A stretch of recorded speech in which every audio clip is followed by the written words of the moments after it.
What's happening, everybody? Welcome back to the channel and to another WNBA video. We only got one game on the slate for Tuesday, July 1st, but it's going to be a good one. We got the Commissioner's Cup final coming our way. So I'm going to break down and analyze that game. I'm going to talk about which way that I'm leaning as far as the points and the spread, and we're also going to go over any player props that I found in that game that I like. And when it's all said and done, make sure you check down there into the pinned comment. You're going to find a link down there that'll send you over to the Guy Boston Sports website. It's where all of my final plays for this game is going to live for free. But before we dive into this game, let's go ahead and jump over there to the website. That way we can take a look back at Saturday and Sunday's plays, what we took, and how that all ended up going down. We do end up going 2-1 on Saturday. That's the good news, guys. But the bad news is, unfortunately, we put those two wins in at quarter units and that one loss in at a half unit. So despite that 2-1 winning record, we do end up losing just a little bit unit-wise on Saturday. But we do end up having some positivity come our way on Sunday. We finished 3-2 for another winning day, right? You know, just getting above 500, 3-2. But we put a half unit in on this play up top here, quarter unit on these other two wins, and then both of those losses were quarter unit losses, right? So we end up winning on the day, finishing in the green, 5-3 over the last 2 days. So we're looking to stack up on that winning record, right, man? Let's keep stacking up some wins and let's stack up on some units, man. It's been such a frustrating up and down start to this WNBA season. Man, I'm ready to catch one of those heaters and ride that thing, man. I am ready for it. So hopefully we can start here today and get started with this Commissioner's Cup final, guys. We got the Indiana Fever taking on the Minnesota Lynx in this one. Going to be a good game, guys. Let's dive into it. Smash that like button down there for me if you can. Hit subscribe if you have not already. Let's dive into the mix, man. Lynx opened up 4-point favorites in this one. That is now up to 6.5. That total opened up 166.5. We see that going down. It is now at 165.5. We've actually seen it kind of move around a little bit. I saw it at 167.5 earlier today, but now we see it moving down, like I said, down to 165.5. It's going to be an 8 p.m. tip-off time for this one. $500,000 on the line. That's the grand prize for this one. Now, look, the bragging rights in these Commissioners' Cups, you know, they're nice. But these ladies want that bread more than anything, man. That's what they're playing for here. So this one's going to have a playoff style intensity without a doubt. Both these teams have faced some, adversity to open up the season as well, with each of their top players battling through multiple injuries to open up the year. We've seen Caitlin Clark miss 5 games earlier this year with a quad strain, and now she has missed the last 2 with a groin injury as well. She's listed as a game time decision here, and all that they'll say is that she's day to day. Day to day. We're just going to have to see. So, not a lot of information out on her. I saw that they were going to put something out, an update on the injury report Monday evening. That's where we're at right now, and I haven't seen anything yet. So, if you guys see that, throw that down in the comments, man. Help everybody out because obviously that plays a huge factor into this one. So, hopefully, we're not waiting till right before tip off to find out if Caitlin is in or not for this one here. Fee, on the other hand, she had missed just 3 games over the course of this season so far, with the Lynx winning 2 of those 3 games that she's been out. Man, she missed 2 here recently, and she picked up right where she left off when she returned to action last Friday. She's averaging 24 points per game on the year, 8.5 rebounds per game, just under 4 assists, just under 2 steals a game. That's, to go along with a block and a half per game as well. Playing like a true MVP candidate, man. I'm really happy I put that Fee Futures MVP bet in earlier this year, man. And the Lynx Future Championship. Both of those are looking pretty good right now. Still early for sure, but man, Fee has been on another level. She's led these Lynx to a 9-7 record against the spread, but they sit at 14-2 straight up. Winners of 5 of their last 6, and they've also covered in each of those 5 wins. They remain undefeated at home as well. Now, the Fever are coming into this one just 8-8, both straight up and to the number. Now, Lynx, they sit atop the league at first in the standings, right? And they are also now first overall for offensive, defensive, and overall net rating. They're scoring the second most points per game in the league on the highest shooting percentage from both the field and from 3-point range. They're also holding opponents to the lowest points per game at just 74 per contest and the second lowest shooting percentage from both deep and overall from the field. They're giving up the 5th fewest turnovers a game while still leading the WN assists per games themselves. Where they haven't been the best is on the glass, right? They're just 7th overall, 9th for offensive boards, while allowing the 3rd most offensive rebounds to their opponents. But the Fever really haven't been great on the glass either. Just 9th for rebounds per game. They are 10th for offensive rebounds, and they're allowing the 5th most offensive rebounds themselves. The Fever are hitting the most shots from inside the restricted area this season. They lead the league with 40 points per game scored from the paint, but they aren't the most efficient team right at the hoop. They're converting at the fourth lowest shooting percentage from inside the restricted area. Outside the restricted area is where they get down, man. They sit at first for shooting percentage. Minnesota sits at sixth for shooting percentage allowed from inside the restricted area, and they're giving up the fifth highest such field goals per game. But outside of that restricted area in the paint where Indiana thrives, the Lynx thrive in their own respect defensively, man, giving up the fewest made shots at the lowest shooting percentage across the entire WNBA. Minnesota is holding opponents to the fourth lowest points scored from the paint across the league. Now, Indiana gives up the fewest made looks from the mid range and hold opponents to the fourth lowest shooting percentage. This is an area that Minnesota has done well this year. They are second in the league in both regards.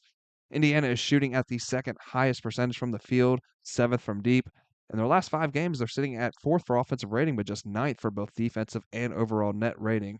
Both of these offenses, they can really heat it up, at a moment's notice. But end of the day, I see Minnesota as the more consistent unit of the two, sitting at second for true shooting percentage. They are first for effective field goal percentage.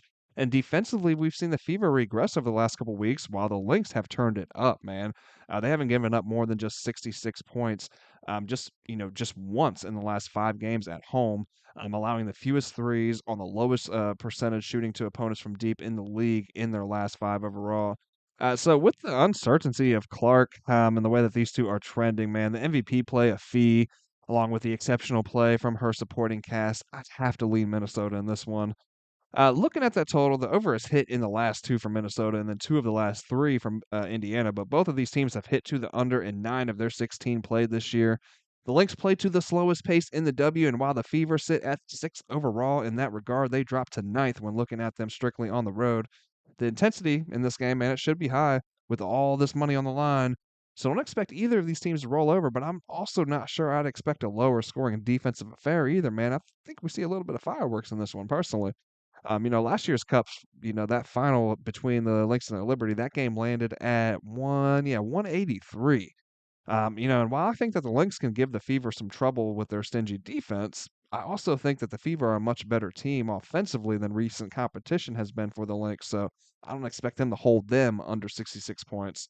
I also think Indiana, I think they struggle to contain this Minnesota offense. So unless one of these teams just have a really, really off shooting night, man, I'd be leaning towards an over personally.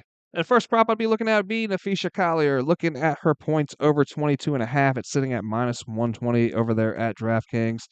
I think Fee has a big game, man.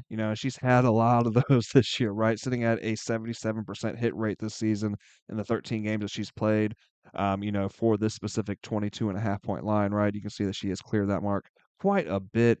Head to head, she has cleared it in the last two matchups with the Fever as well, by a long shot as well, averaging 28.5 points per game through those 2 games there. We can see over here, Indiana's defense, right? They're sitting at seventh for points allowed. It's that forward position it we do see them sit at second, so we do have to keep that in mind. Like I said, man, Fee's a different beast, right? And we've seen her already have success against this Indiana team, along with the entire league, right? So definitely a good look in my opinion. We can see this insight from Outlier. She has exceeded this mark in 5 of her last 6 games for an 83% hit rate. She's shooting the ball at 53% this year from the field, right? Or is that in the last 6? That's just in the last 6. Let's look at her on the season. Shooting it still, yeah. I was gonna say that's not off, man. Yeah, shooting it at 52% on the year, 41% from deep, right? So definitely like this look for Nafisha Collier, guys. Over 22.5 points. I think she leads the Lynx to their second straight Cups final victory, and she probably takes home that MVP yet again for the second straight year. And then next up, I'm going to be looking at Aaliyah Boston, her assists under 3.5. Best price that we can get right now for that one is going to be over there at Novig, minus 134. I look over here at Minnesota. They are sitting at second for assist allowed against that forward position. They are first in the league. On her last 10 games, only hitting at a 50% rate. But if we look at her in her last 5, we can see that she has gone underneath of this mark at a 100% hit rate.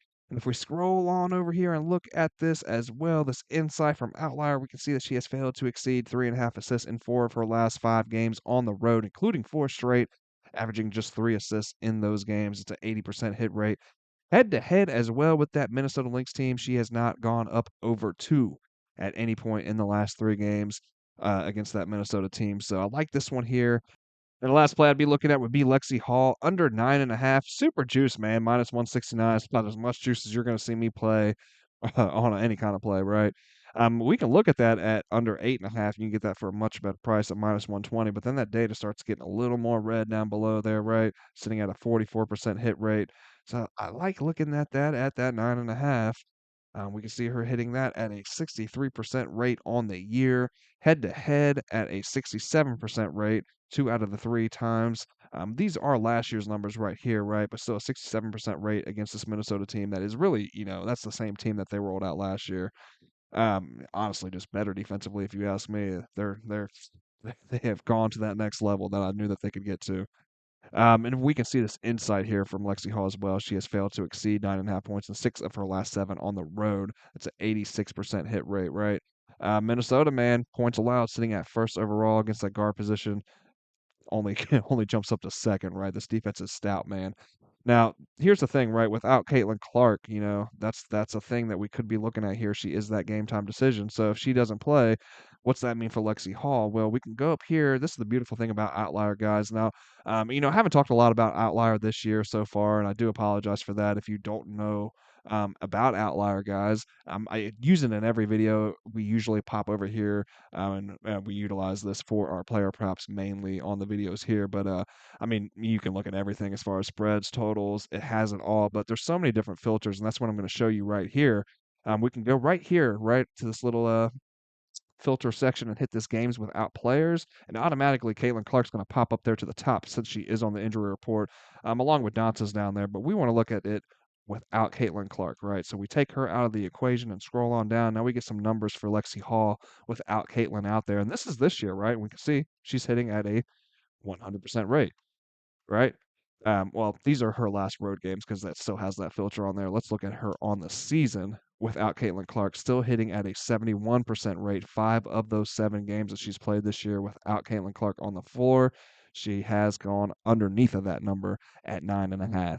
That is going to wrap it up, guys. I hope you guys enjoyed the content today. Hope you found it helpful and useful. And if you did, please don't forget to smash that like button down there and hit subscribe if you have not already. And that's going to do it, man. Hope you guys all cash out and have a great night. I'm going to see you back for the next one.